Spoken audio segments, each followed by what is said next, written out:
Hi, everybody. It is episode 15, and boy, oh boy, what a week it was. Just wow. With the guest, I had Alexia, I had the sailor.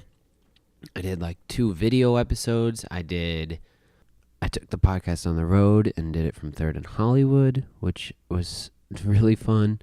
Oh my gosh, I did Larry. That was crazy.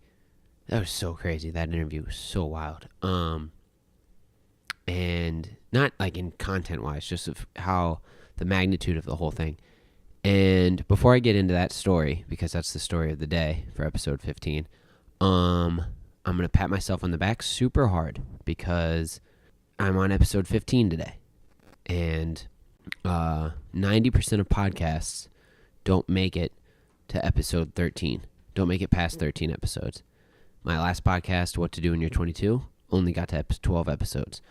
So now that I'm on episode 15, that makes me in the 90% tile of podcasters, which I'm happy about because this is what I really like. I love doing this, and I'm happy that I made it that far. And I'm happy that so many of you have been watching and listening and telling me about it. Makes me so happy because after I'm doing this for myself, I'm also doing it for others. So it just means a lot that some of you are listening. Or, it just means the world to me. So thank you. Really. It's amazing. Wow. To get to the Larry interview. So, and, Justin texted me and he said, don't you think it's kind of rude to your other guests to say that Larry was the best guest you've ever had? No, I do not. For 2 reasons. One, we're all people. And some of us, it's not a clout thing. It's kind of a clout thing.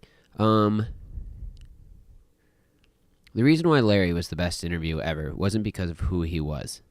I didn't even know who he was at first. So I'm going to tell the story. I was delivering food at 3rd and Hollywood, where I work, to a table that's behind the bar. Not behind the bar, but like in the cocktail section is what we call it. And Larry and his wife were sitting at the end of the bar. I walk past them. I hear them say Harlem Renaissance. I drop off the food. I come back and I go, "Sir, miss, sorry to interrupt, but are you talking about the film that just happened at the Gateway?" And they go, "Yes." "Did you go?" I said, "No, I had to work." And then we start tearing it up because I had just gone to go see the Harlem Renaissance exhibit at the art museum. And then we talk about the Pizzuti collection, and then we talk about all these other things because unbeknownst to me, there's a huge Harlem Renaissance resurgence at the time, and it's still going on in Columbus, right? The Washington Post, everything I mentioned in the previous interview with him, all this hype's going on. Me and him are going back and forth, and Donna interrupts, and she goes, did I tell this story on the podcast? I don't think so. Donna goes, Larry spearheaded this whole thing, right? And I go, whoa, okay, that's pretty amazing. I really still don't know who he is at this time. I just met him at the bar. I go, "Sir," and this was like December 20-something, 20th maybe. "Sir, really big ask. I'm doing a 30-day podcast challenge. I would love to have you on and talk about this whole thing." And he goes, "Sure, here's my card." And I get the card, and I'm super excited because he seems like some kind of, big guy in town. And the next day, I write the whole, thank you so much, just to reiterate, yada, yada, yada, podcast, this, that, and the other. Thank you again. I would love to schedule a time for you sometime in January. I don't hear anything back for like 3 or 4 days. And then I get an email back, and it says, "Robert, this." And I go, okay, maybe he just accidentally, I don't know, and then the next day I get a call on my phone from Robert Lewis, who is his assistant. And we start scheduling out times, and I've never been called by an assistant before, so that was pretty cool. And yeah, we pick a date, and he says, great, we'll see you on the, on the 14th or whatever it was. It was that Friday, so today's Tuesday. Maybe it's the 11th. Yeah, so yeah, we pick a day and I show up. So I get to the office. It's on the 12th floor of a building on Front Street, and it's a 2-story office. So it's a huge floor. There's 40 people who work on the 2 floors, but they blew out the ceiling of the floor 12 to 13. They blew out that floor. So it's this big ornate office with like balconies, and you can see people walking around and all this craziness, and everything's like very ornately decorated, and big signs and marble floors and walkways and crazy nice bathrooms and all this stuff. The receptionist asked me if I want coffee or anything. I go, no, I'm okay. And then she shows me to Robert's desk, and Robert takes me into Larry's private conference room, because there's 9 other conference rooms, one for like every lawyer. And Larry meets me, and there we talk. We tear it up. It's awesome. I'm a little dumbfounded. And then he takes me into his office after the interview.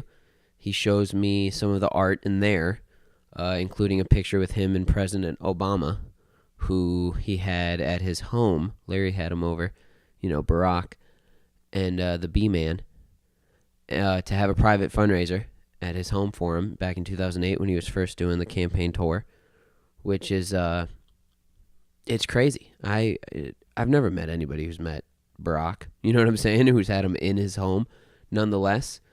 And it's just crazy. I'm like, who am I really talking to here? This is like wild. And then the interview's over. Robert's got to get back, Larry's got to get back to work. So I go to Robert, and Robert's like, do you want a tour of the office to see all the art that Larry's hung around? And there's like 80 or 90 some pieces that he's hung at the office. And I go, yeah, that'd be amazing. I'd love that. And so me and Robert are walking around. We're talking about the art. We're talking about the pieces. I'm still pretty flabbergasted. And the whole time, Robert's kind of mentioning other people that I should have on the show, like the guy who owns the Gateway Film Center, or the lady in charge of the art museum, like the owner of the art museum, or this, that, and the other, like the, Les Wexner's, this cold is killing me, Les Wexner's wife, or all these other just people. And I'm like, I don't know anybody.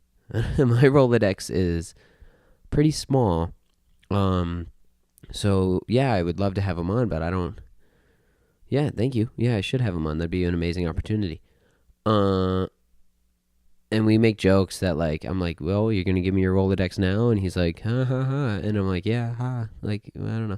So, we shake hands, we say goodbye. And the next day I send him, like, a huge email again. Thank you so much. It was a pleasure. Larry, thank you so much for doing the interview and all the things you've done. Robert, thank you so much for being so helpful and showing me around, yada, yada, yada. I sent him the podcast, and I'm like, okay. And then I think that was on Saturday. So last night was Monday. I'm sitting in the office at 3rd, and I get an email. I look in my email, and sure enough, it's an email from Robert. And he says, like, great job with the podcast. It was really awesome. It was so cool to hear Larry like that. Larry loved it too. I know I was mentioning some people you should interview. And then he starts detailing all the people and giving me their contact information, along with, here, tell them we sent you. Here's their personal phone numbers. Here's this, that, and the other. And he sent me it for, like, I don't know, 6, 7 big people in Columbus.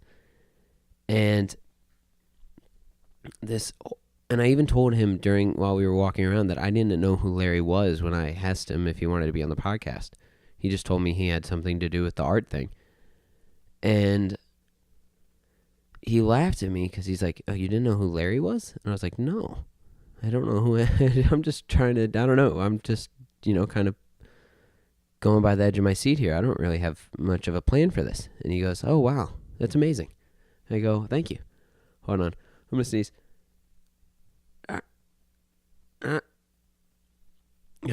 Sorry. Okay, I didn't sneeze, but jeez. Being sick is such a pain in the butt. I'm trying to call it the sniffles to give it less diminutive power over me, but I think I'm just actually sick, which blows. So, look, the point of the story isn't to toot my own horn or to share that, or to brag or anything like that. I just want to share that literally just literally asking and listening, because I just overheard them. I literally was eavesdropping, and then I asked a question. And granted, I haven't scheduled these interviews, but like the fact that I have a list now of people to interview for the future, and to have an in with those people, simply off dropping off food at the bar, is really just an amazing thing. Like I was almost like I was getting a little weepy. I was almost a little teared up at third last night when I got the email and I started reading it, because it's just so amazing. You know what I mean? That's like the moments you live for in life, or like those heartfelt moments where like you're trying, and the universe is just like, okay, and it just, you're not going against the grain necessarily. I'm not going against the grain with this, but it's just like, I don't know. It was just really amazing, and I'm just really honored and really blessed and really happy. And this has been so much fun. It's technically like the halfway point today, because I have I'm a day ahead, right? So like on the 31st day, I'll be done on the 30th. So, yeah, I'm just so happy that I'm doing this, and I'm just so happy that it's kind of going well. It's pretty cool to have something you like go well. It's an amazing feeling, and I'm just I couldn't be happier.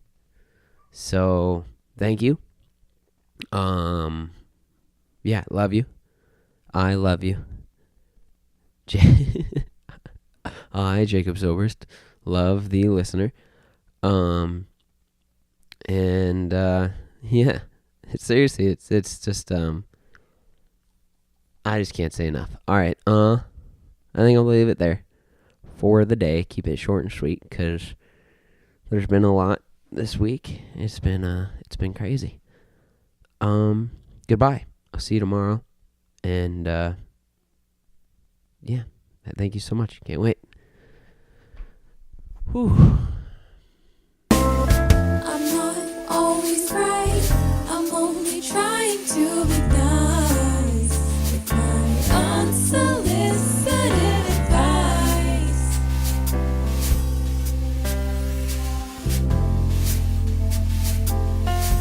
Unsolicited advice.